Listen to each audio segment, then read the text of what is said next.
What's up, everyone? Hope you guys are doing well. Hey, I thought I would try something, and so I wanted to do a day in the life of Jared, and so I thought I would film my life and just kind of bring you in to what's going on. So I hope you enjoy, but check it out. Here we go.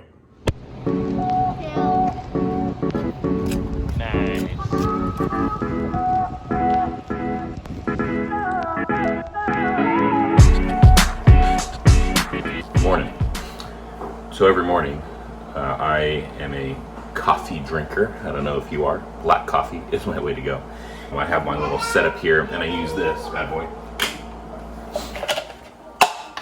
The AeroPress. A lot of people have asked about this. Great little device.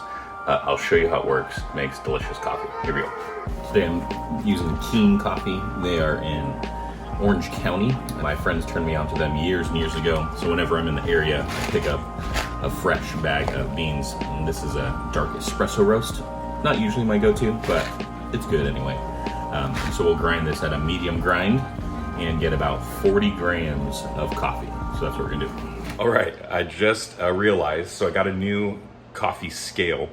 And as you're watching this, you may be thinking, wow, that's a lot of coffee. 40 grams of coffee is a lot. And then I weighed it out on a new scale, and it was half of that. So I've been making coffee by a different amount as far as I can tell. Anyway, just a side note, as I watched it, the amounts are a little bit different. But anyway, back to the video.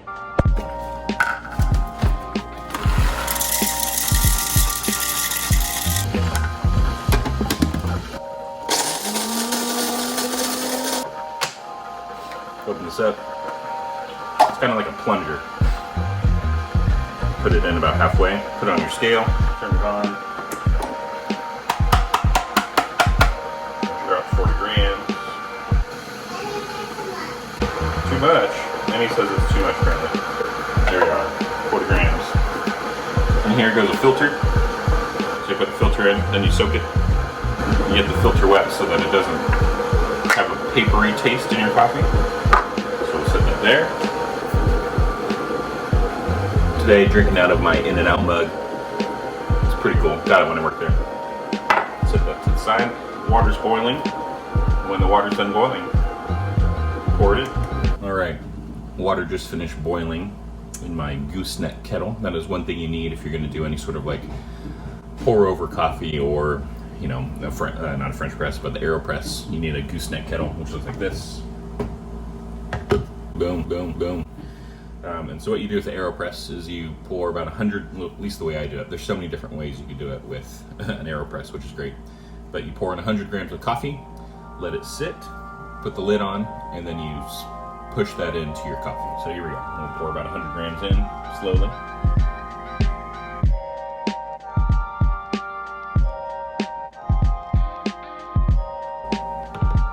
Let that sit.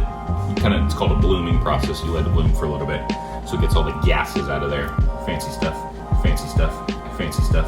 Pour in 100 more grams of coffee, and it'll fill it to about the top.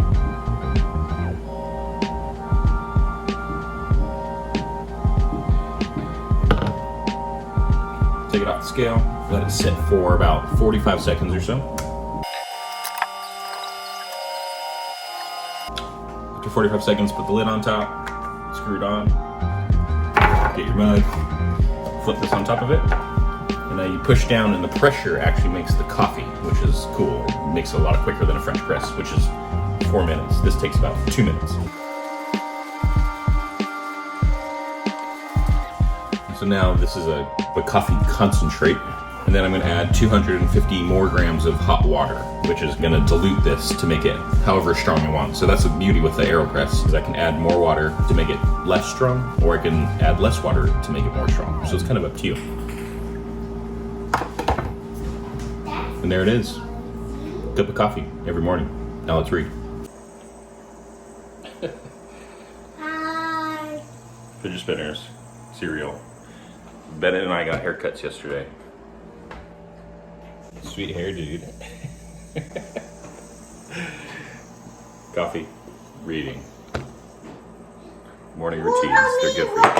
Oh, there's Emmy. Emmy, say hi. Hi. What are you eating? Cereal. Good one. I have a little spoon.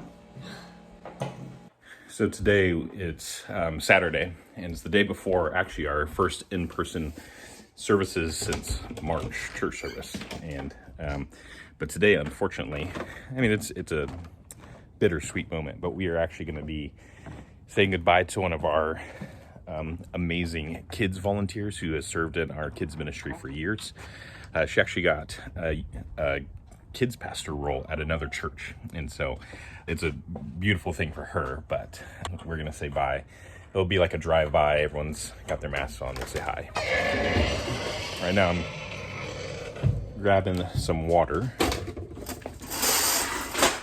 simply because we have these water bottle things, which, welcome to my garage. This is what everyone's garage looks like, right? I'm pretty sure everyone's garage looks like this. I'm grabbing some of these water jugs. We have this little thing from Costco that fills up your water and it makes it cold, and so that's what we do. But my least favorite thing is to fill up these jugs. But we're on the last one, so I don't have to do it today, which is beautiful.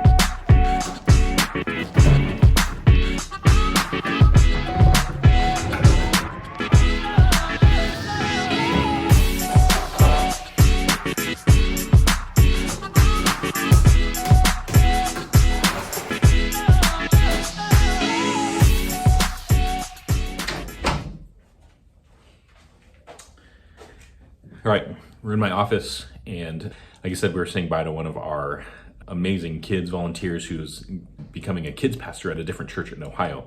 So we just said bye to her. But tomorrow is our first in-person service. First time I've spoken in person in 5 months.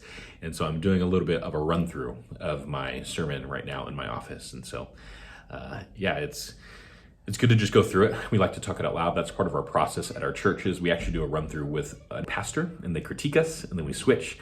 But now that I have all those critiques, I'm doing it on my own and adding all the things that we talked about. So that's what I get to do right now.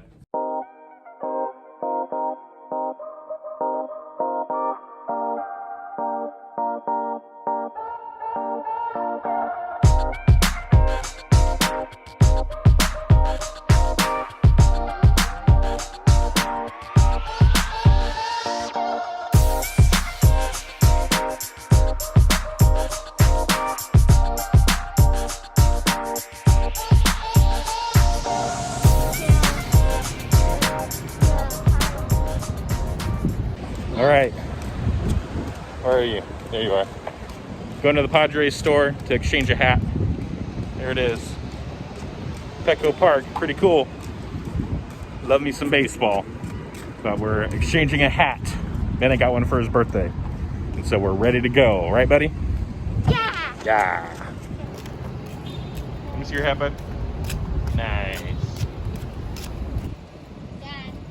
Here they are. Getting ready for the game.